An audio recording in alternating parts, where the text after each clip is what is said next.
I tried with all my being, all my soul, not to dream that first night at the cottage.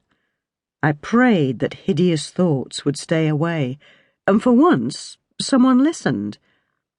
I'd refused to believe in any kind of God since my son disappeared.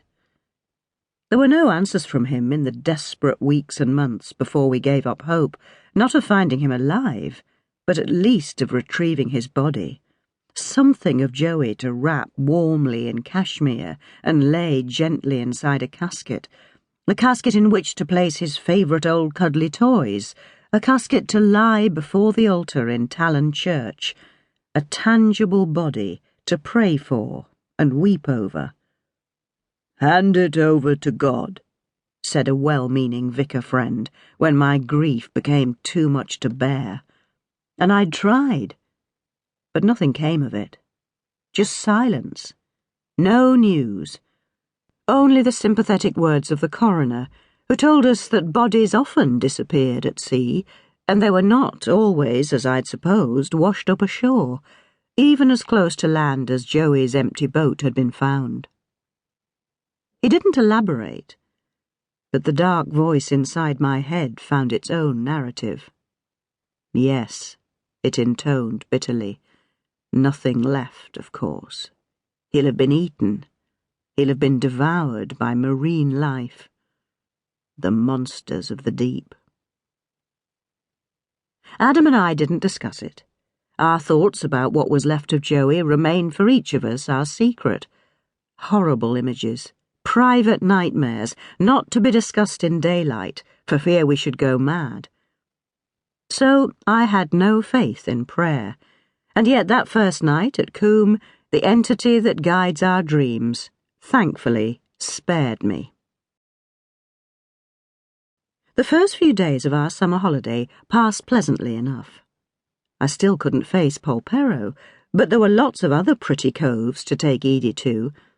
My favourite was Talland Beach, small and unthreatening, with its cosy little cafe, softly lapping waves, and hordes of tiny children digging in the sand, building lopsided towers out of pebbles and bits of shale. Yes, I had to look at the sea, and it was the same sea that had claimed Joey.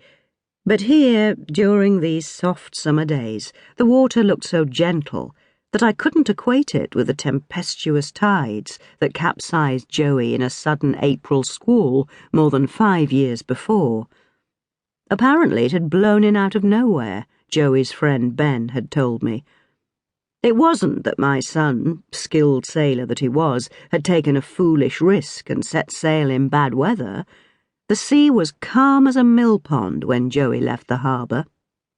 Half an hour later, the wind whipped up, and the waves grew fierce and choppy. And yet, it wasn't a violent storm, Ben said, just a bit of a blow. He hadn't been worried about Joey at all until he didn't return in time for the pub lunch they were supposed to meet up for at the Blue Peter. He confided his concern to a fisherman he met in the pub. The fisherman took Ben at once to find the harbour master, who immediately ordered a search. Late in the afternoon, Joey's boat was spotted, wrecked on rocks down the coast near Looe. Joey, of course, was not on board. Joey was nowhere to be found.